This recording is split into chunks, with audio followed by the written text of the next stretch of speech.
ঝিরিঝিরি বৃষ্টি পড়া দেখতে কার না ভালো লাগে।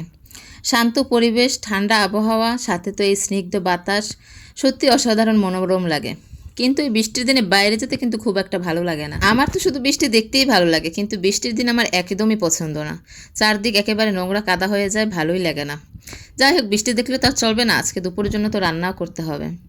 এই তো পোমা মাছ ভেজে নিচ্ছি। ফ্রিজে কয়েক টুকরা পোমা মাছ ছিল, ওটাই ভেজে নিচ্ছি আজকে।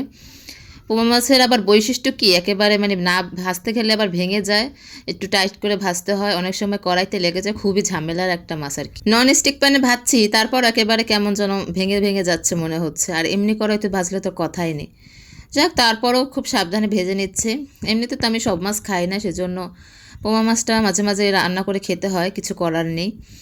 যাই হোক, এই তো মাছ ভাজা প্রায় হয়ে গেছে, কমপ্লিট। তখন মাছগুলো উঠিয়ে নিচ্ছে কড়াই থেকে। এই কড়াইতে আবার মাছ ভুনা করব, সেজন্যে। তো এই তো দেখুন, মাছের অবস্থা উঠাতেই পারছি না, কেমন ভেঙে ভেঙে যাচ্ছে।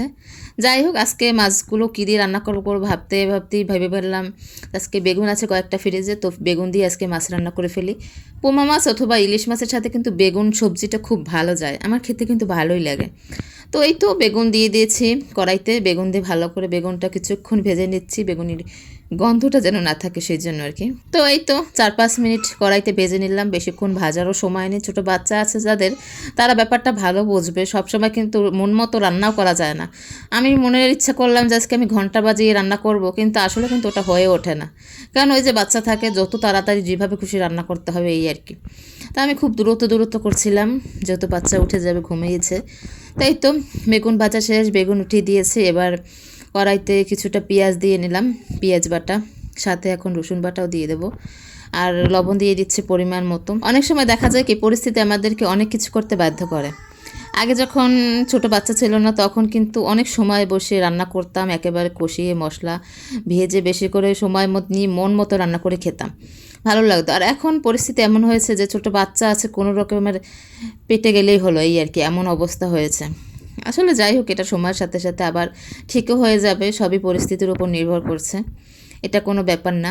যাই হোক, এই তো মশলা কষানো হয়ে গেছে, এখন মশলার মধ্যে বেগুনগুলো দিয়ে দিচ্ছি। বেগুনগুলো কিছুটা সময় কষিয়ে নিলে খেতে কিন্তু দারুণ লাগবে। একটা জিনিস কি, আপনি মশলা যত কষাবেন আর তরকারি তার ভিতরে দিয়ে যত কষাবেন, আপনার রান্না কিন্তু অর্ধেকটা তার ভিতরেই হবে, আপনার খেতে কিন্তু ততটাই মজা লাগবে।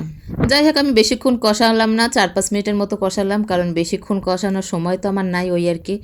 তো ওই তো তারপরে পানি দিয়ে বেগুনটা কিছুটা সেদ্ধ করে নিচ্ছি। পোমা মাছ যেহেতু অল্পতেই রান্না হয়ে যায়, তারপরে আবার বেশি আগে দিলে ভেঙে যাবে, সেজন্য বেগুনটা হাফ ডান করে তারপরে আমি ভাজা পোমা মাছগুলো এর ভেতরে দিয়ে দিচ্ছি।